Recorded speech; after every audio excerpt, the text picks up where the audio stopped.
Right, welcome everyone. I'm going to try and walk through the jssh plugin for Grails that I've been developing recently. I'm going to walk through it simply because it's got quite complicated and it's very powerful, useful. It will probably come in very handy for your system administrators in your organisation.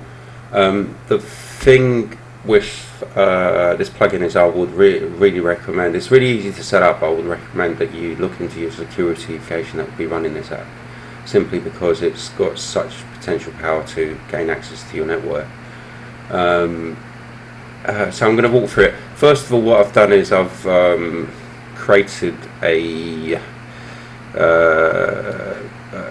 I've done an SSH gen, and I've created copied my ID RSA pub to authorized keys, chmodded it, and I'm able now to log in without a password. So now I can use my key and make a demonstration application from scratch to sort of show you this working from scratch. So anyway, what I want to do first is to gain access to the plugin. So if you go to Grails.org,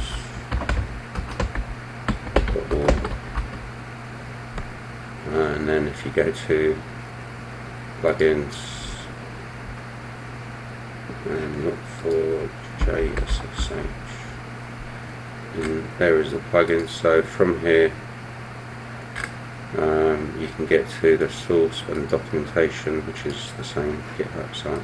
So anyway, for now, what we got is this is the dependency that we need to add. So what I'm going to do is I'm going to do this from scratch, and we're going to use an example to gain access to my machine locally. So what I've done is I've exported out Java. You'll need Java 1.7, this version onwards. I've also ADS Grails.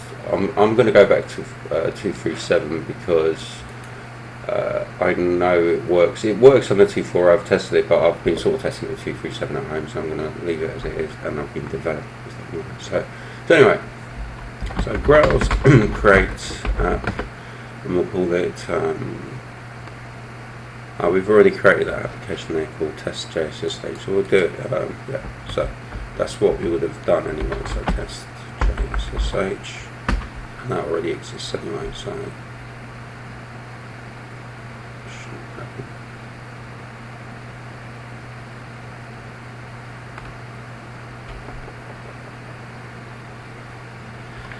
So as this is going on, what I want to do is walk through the actual plugin as well, and show you what is going on whilst we do stuff as well, because it's quite interesting to understand how WebSockets is working. Probably come in handy for you guys if you wanted to do socket development on your application anyway. So first, if I close everything else, then you've got that, you've got this.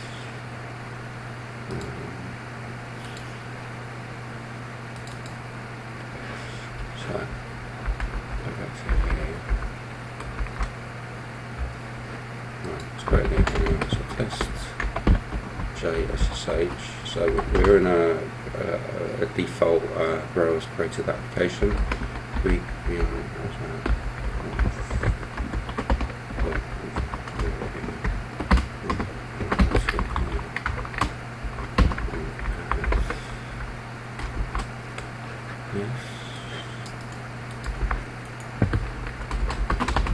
So we've added that dependency and refresh dependencies.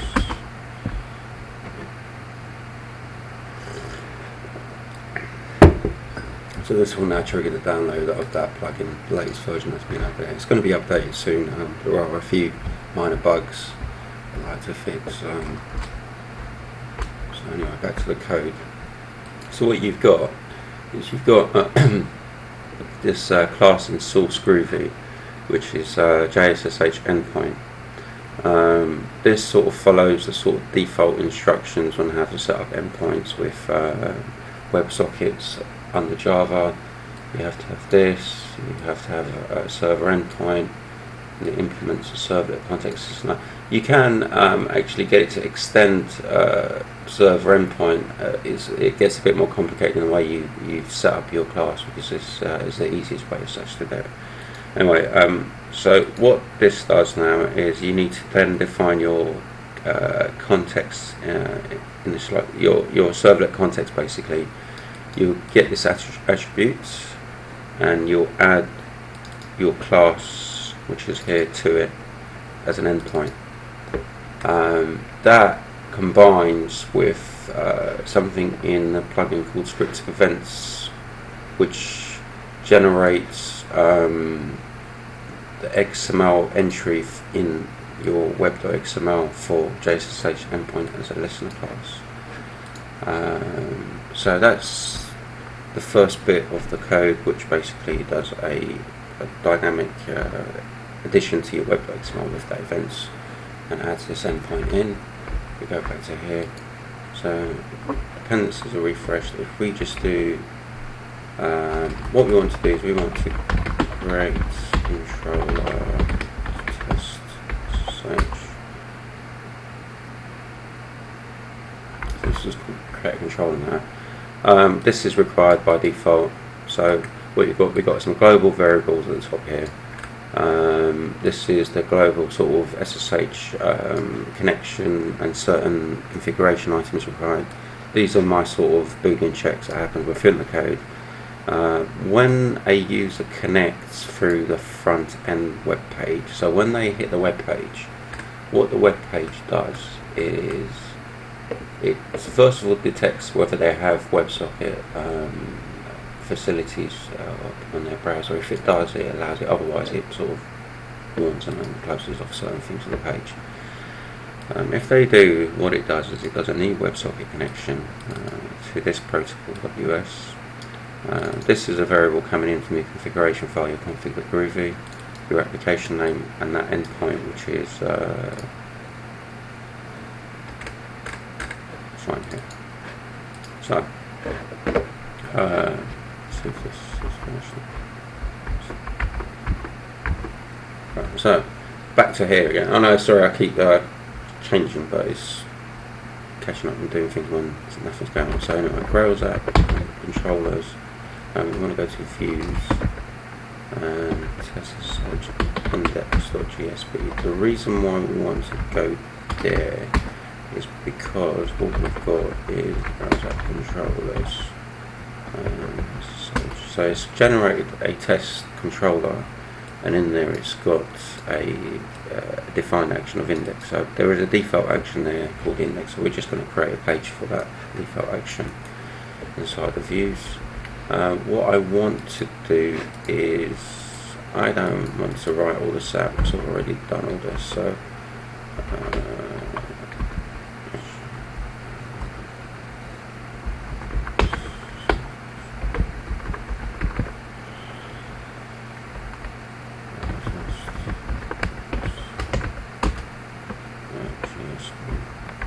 in fact, if we copy this to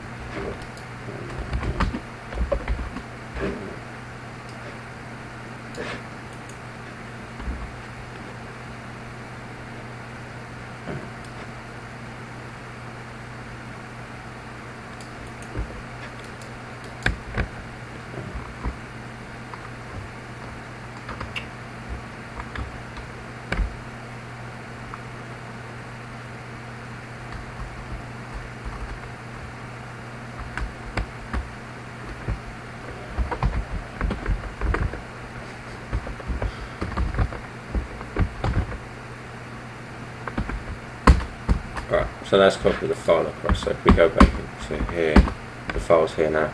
What we've got is a default sort of page with a layout of main. It does it calls in jQuery here, and it does two things at the bottom. In fact, we're going to do three for this example. So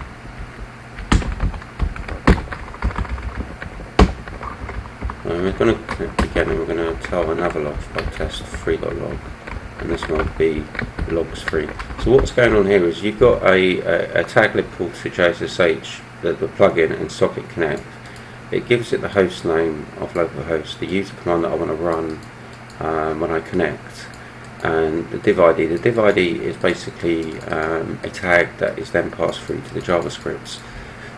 So when the JavaScripts are generated, it's bound to this ID, and the relevant JavaScript is bound to this ID, and so forth. So in essence, you can run it multiple times on the same page. Otherwise, there would be a conflict of the same JavaScript trying to attempt to do the same thing over multiple things. So with that done, what we want to do now is we want to configure our application to be able to SSH in using certain configuration. But we're going to need to do this anyway for the WebSockets to work, if it was going to be going through to Tomcat or whatever. So on the documentation side, what you've got is, so the JSH user, so if we just copy this and paste it.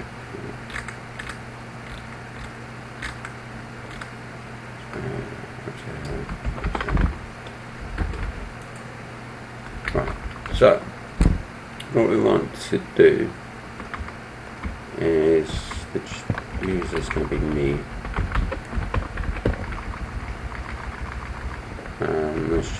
This will be me. Normally, if this was Tomcat, you'd give it, you'd create a folder somewhere in the Tomcat container and put your key in there, or in fact the user that's connecting, and it'll have to be a path that Tomcat will have to have access to as such.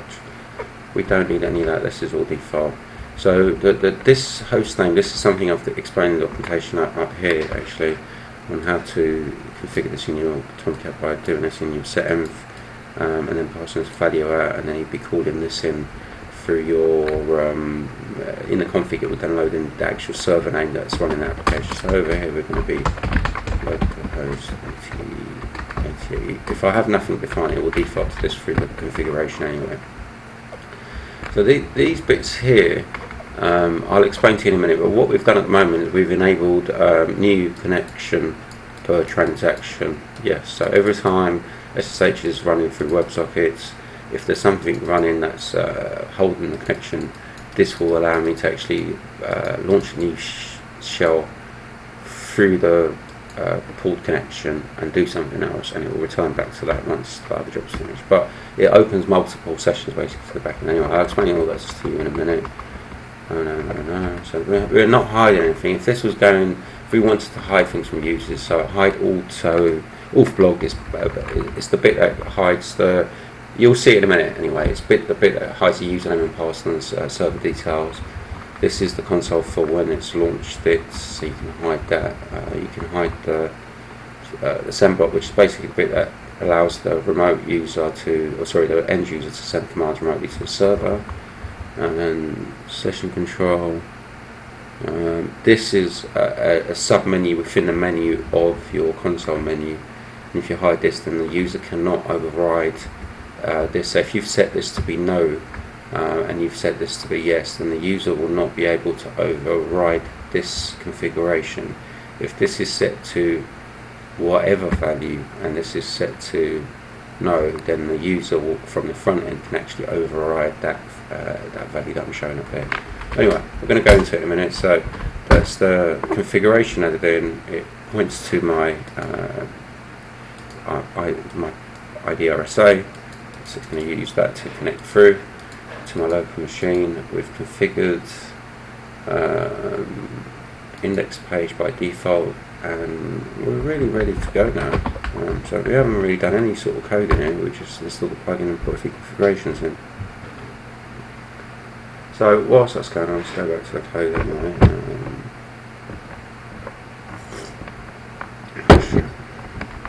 Right. So these are the functionalities here. They will look familiar because they match up with here and here and here and here. Right, so what these are is it's saying within this WebSocket connection on open, process open your ID, and this is your ID or ID that we were just going through on that index page on the command line. and what that will do, process open here will, there's process open, so it will send a message to the text area that the user is viewing to say it's connecting. It will then send a JSON or stringify, so it will convert this string that I'm sending, which is basically the authentication details that was sent through from the previous page that was posted to this page, and that will include the username, password, host name, port, and user command that the user may have sent through. So some of these may be blank, so the username, password may be blank, which is coming in from your configuration file. It's then updating a specific value up. Where is the what command? There we go. So it's updating this to say whatever command the user just executes, so you can see it, as a friendly way if it was going on. So that's what happens when it does this. And when this happens, automatically, I haven't had to send anything to the WebSocket. It's just executed process open. Now on the back end, it knows that something has happened on the front end. So handle open is called. Session user session, this is your actual session as you see it there, which is your Java WebSocket session. And what it will do now is the user session is your actual user at this point of view that's connected through the web interface to this endpoint. So this user is sent a message back on their page saying attempting SSH connection. So that's all that happens at this point. But what has actually happened as well is it, oh sorry, I forgot, it did send a message and it was this JSON string. So what happens is when you send the message and you're in open or whatever mode you're in, at that point it becomes an on message. So it's got to be it gets handled by whatever you've defined, and that can have other stuff coming through. But anyway, so we get the message, we get our session, and what I'm doing initially is attempting to parse the string that's coming in as a JSON. So if it finds that it's a JSON string, so if there's something there, then I know actually the only thing I'm sending through in this application that's JSON related is authentication detail and initial connection. So I start parsing out for the details, and what I then do is asynchronously launch SSH connect, which is a further function in here, send it details, and that gets executed as a thread on its own. So if we now go to see where we are with this now. Right, so this is running. I'm going to explain this a little bit more, and then we're going to go into the app. So what SSH connect will do is right. So in the original version of this plugin, it used Connect SSH, which is basically a class that gets instantiated by your front-end controller or service or whatever. And what that does is it passes the object with JSSH config through. Now, I gave this some thought, and I realised that the way this is all working, it's coming through the web interface. I've really got no way of instantiating the class. There's no way of actually passing objects through as easy as I thought. So what I've ended up doing is calling holders, and then from holders I've got a hold of the configuration items from the user's application, which was what we've configured in our configuration file that we saw earlier. So then it basically binds those details and what's coming through the string up there that we just saw earlier, and if there is specific values from the other side and blah blah blah, it binds it all together, and then what it does is it creates a SSH connection, sends it through to the host, the port, and the properties being this configuration. This is specifically for SSH port, just in case you run it on a different port.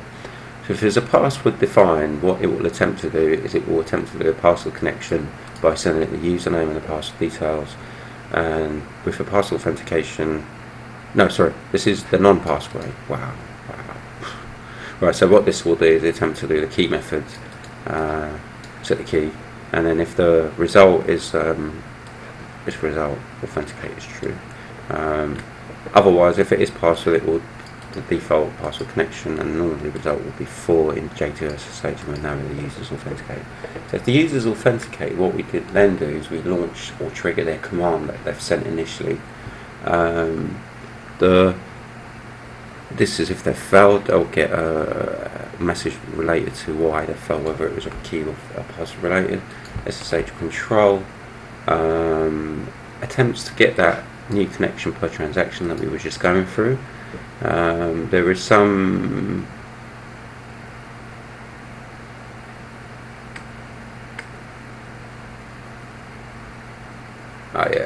So anyway, what it will then do is count the amount of active connections, and if this is the value that gets set, I'll go through this in a minute.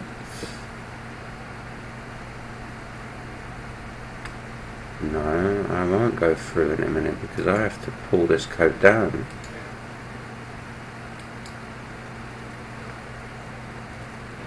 I'm missing a bunch of code. Sorry guys. So anyway, yeah, I was thinking there's something missing here. So what it will attempt to do is that logic there that the user checks from the front end and the back end and all the rest of it, the buttons that I was explaining earlier with the logics without configuration file, gets configured here, and I'll go through this in a minute what it does in the front end.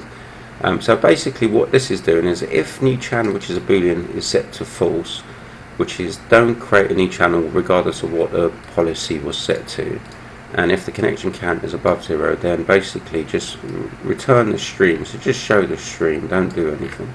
Otherwise it does a new channel and connects through and sends the command.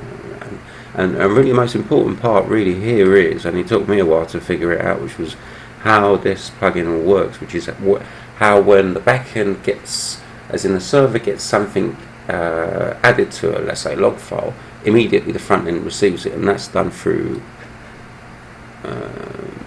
this bit here. And this catch up bit is if you put the thing on hold, then it will show it back to you. But this is really what's doing all the hard work, and you'll see it here as well.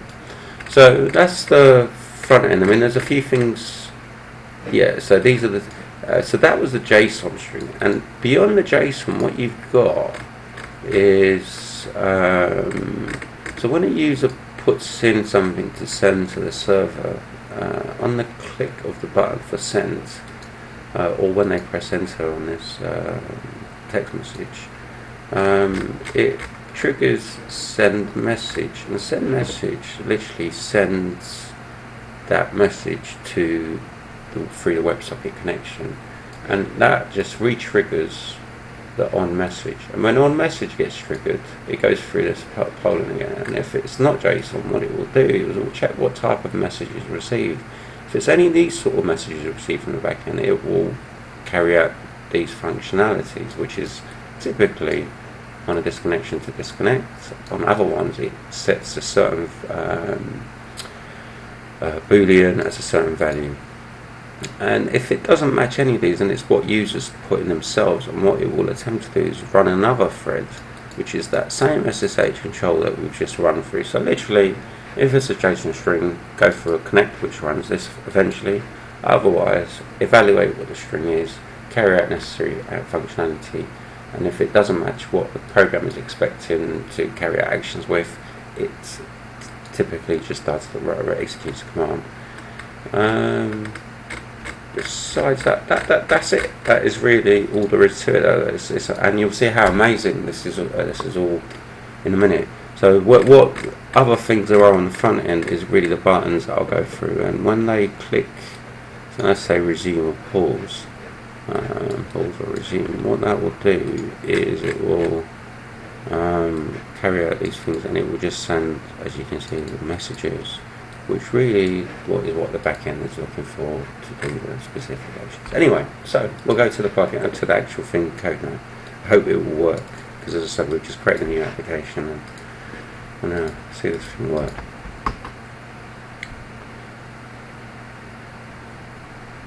So as I say, I can't express enough installing some form of a security, such as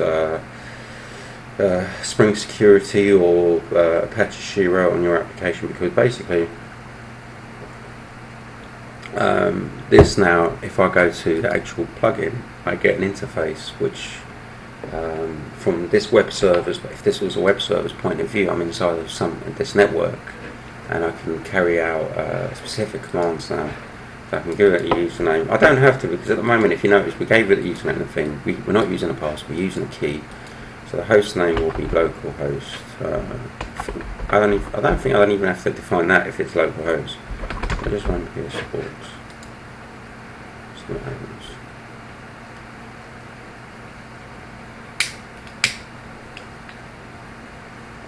There you go. So it's executed PSLs, it's returned the results, and what you'll find as well is these things are expandable. This is the most important thing, because you might want to expand and view things in a different view. So now we've got a couple of buttons up here. This is now the page provided by the plugin by default, and that button hides, as it says, the console menu. Remote executor. So what we did, we executed a command which gave a response, and it sort of finished what it did. It wasn't a stream like a tel-f. If we now run, so if we go back, what did we?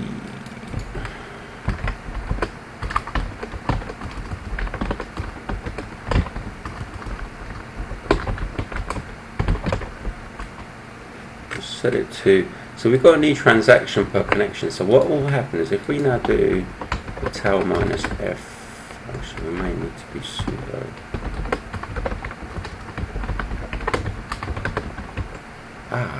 Well, we need to launch some logs actually. So we're going to start going to the experiment in a minute. So if we do the log file there, probably look at examples. So what I've done is I've written a one-liner shell script, which what it does is, it's actually wrong. There's a problem there, and I can't be bothered to fix it because it's the M and an M over there is wrong. But you know what? Who cares? It's not real. It's just something that looks real to our eyes, to the human eye. That's all it is. So first of all, we're going to echo out a bunch of numbers and the dates, a so-called date, to a temp file. We're going to do it again.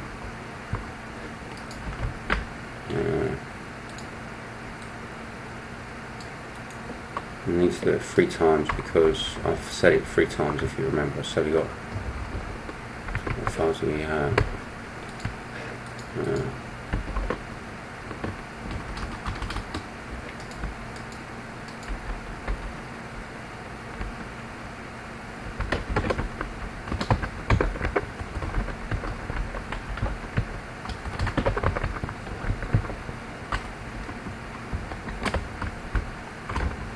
Got test 1 at the top, test, and test 3.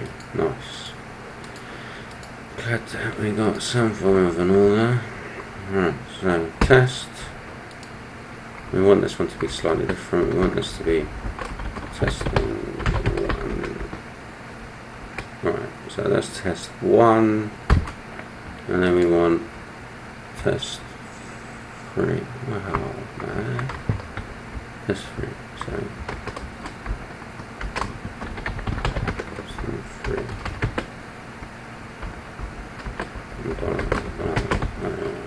So they'll all look slightly different as we see them coming out. Now we've got 3 sets of logs going off, and if we now do something going on,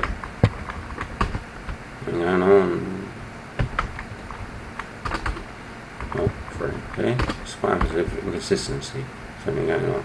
Right, now. Yeah, so back to here. What we want to do is we want to do a tel -f temp log. Right, send. So at the moment what we're doing is if we go to here,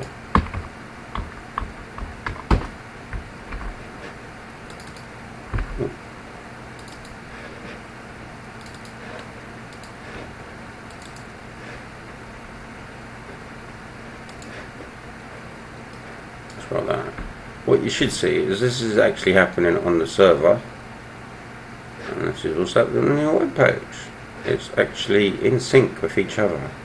So as the back end receives something, the front end gets it. There's no polling going on. I could show you, but trust me, with this socket stuff, there's no polling, nothing like that.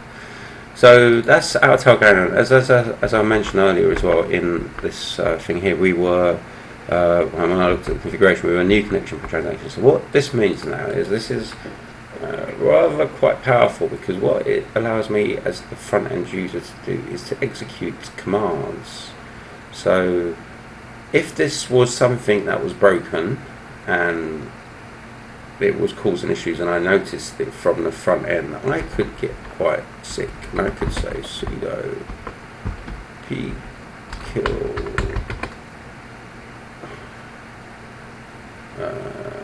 so yeah, we could do, first of all we want to kill the tail properly, sudo pkill, that's me running it anyway, so pkill if I did ps ports. So this is maybe what you want to do.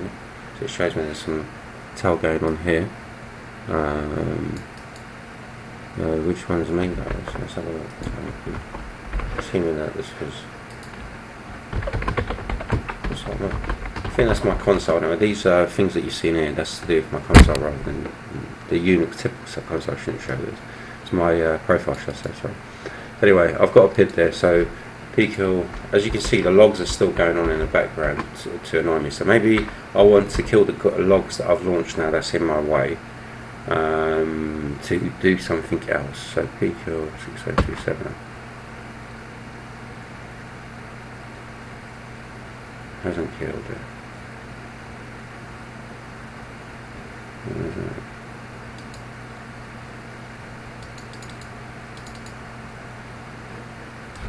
This is something I had a problem with last night. Kill -9 6 2 7. I think I know what it is. We'll see. Has it killed it?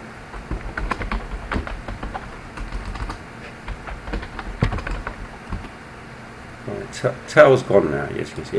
By the way, you can extend this. If you were writing a script, you'd probably want to write it outside of it, because when you press enter it sends it, and then paste it in and press send, and it will execute it like a script like you want. So now I could actually find the problem. So tail temp.log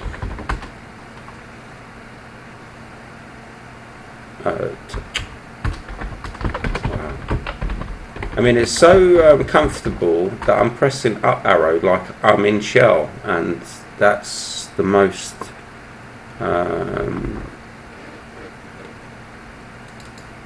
amazing thing about it. So why am I not able to find this?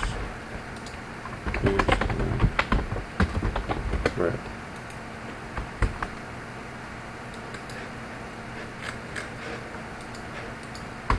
I think I've closed. I think I've killed myself. Hang on.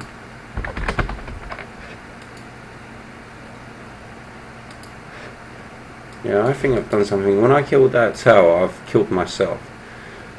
Anyway, so that's a bummer. So we'll close the connection. We go back and we'll do it again. And what I wanted to show you wasn't even that. So we'll run the socket again. So we're connected as me at the moment, a user. If I now run remote executor, if I run sudo -i, because we're set to this new connection, what will happen is you'll notice this initially. It logs me in again. I am root at the moment, but I'm not. I was root for that second. So if I do who am I am back to me again. Right. So what we've also done is we've enabled these buttons so they show up on the front end now. So if I do same connection per transaction, if I run sudo -i now, it says root. If I run who am I, it will tell me I'm root now. So I'm consistently continuing on. I've got a new connection or a session above all the other ones, which was at this point here. And I've now become root on that one, so I can persist my values as if I were on a real session. The cons of this same connection is if I do exit, so back to me again. If I run tail -f10 s.log, the con of that is I can no longer execute commands whilst returning. It would be exactly like you trying to write a command whilst you've got *-f going on your console. It wouldn't work. But I could press that button and right again, and now I will have access. So pros and cons, having the buttons enabled, disabled. Yeah. The other thing is obviously the pause and resume. Pause allows me to pause whilst I view something, and resume, which will go back to the logs. The other thing I was going to show is obviously you've got test tell. So over here we've got the tell going on. You can do a close connection which will close and go back, or you could just, if the user was to connect the browser down, what it should do is it's killed. There is no more tell now, so it's killed it off. There are some static traces, and I think that's related to me calling the SSH that disconnecting the plugin a few times more than it needed to be. I'll be reviewing this anyway myself.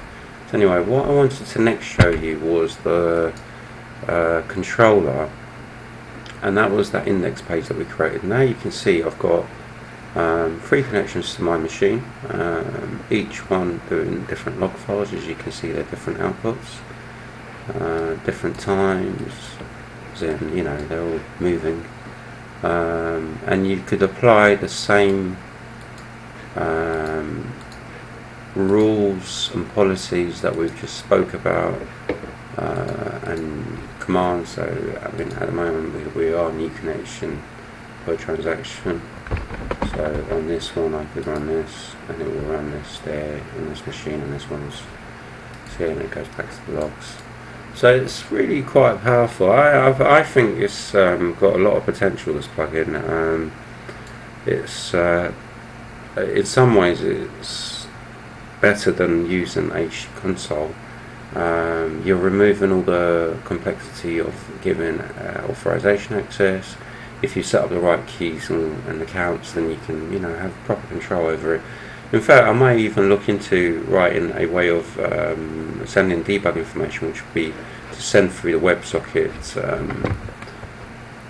So in the WebSocket, potentially here, when they connect to, when they've initially made a connection to log on their remote machine to a log file, if you define what log file and where and whatever, what users are doing, so you can probably keep track of it. So this was using WebSockets with J2 SSH library on through the Grails plugin called jssh. As you saw, it was literally a couple of minutes to set up and get it up and running, and we have a way of accessing the next machines in full control. Also, what I wanted to show you now is this is a good part about this plugin as well. So I've noticed, like on at the moment we've got 3 tails going on, which is my web page. You know, even on party and stuff, when people don't close things down properly, you leave stale connection.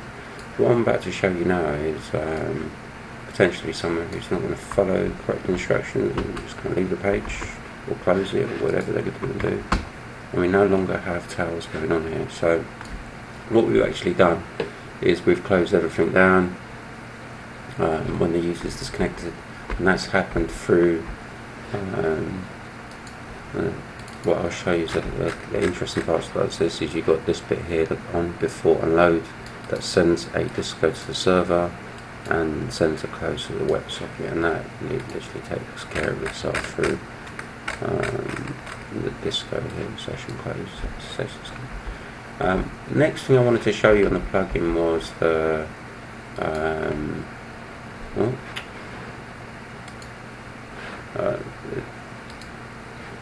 the Ajax plugin. The remote form is not working. I mean, I haven't tested on 2.4. I know in 2.3 it's, yeah, I'll show you quickly what happens. It's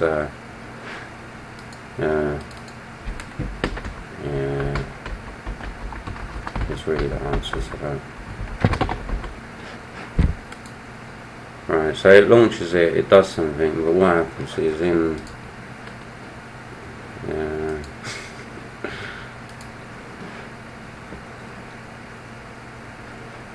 try it again. There you go.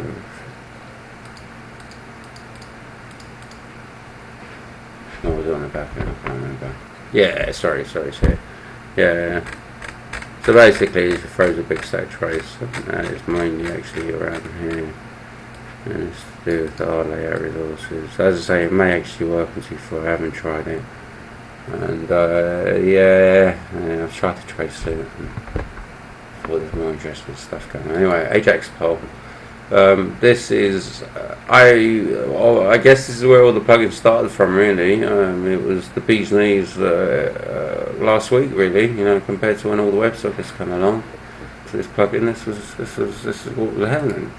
But I wouldn't recommend it to anyone, because what it is very limited, restricted in the sense that once you have user A using this service through a given application. So let's say this is my main live application running, and I use the tag libs to call through and connect, or my own method to connect, call the controller, whatever.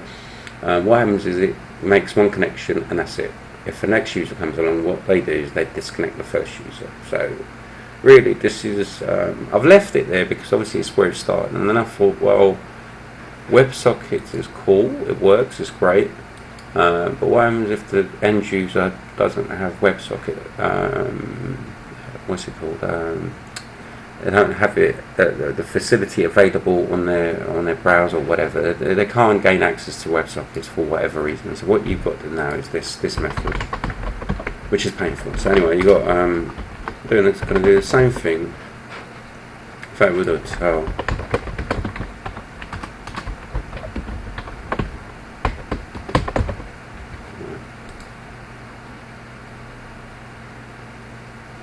So now what you've got is, you watch this now, and when this launches you'll have lots of polling going on, and the polling is done through some JavaScript here, which literally polls this bit of the page as well as the back end for results.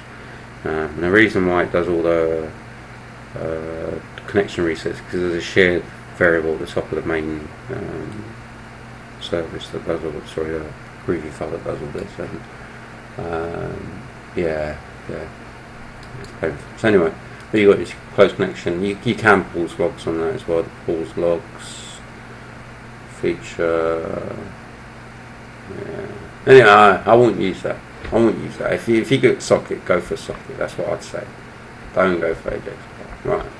I'm thinking, is that it? Yeah, I think that wraps it up. So I hope you've enjoyed the video. It's quite powerful.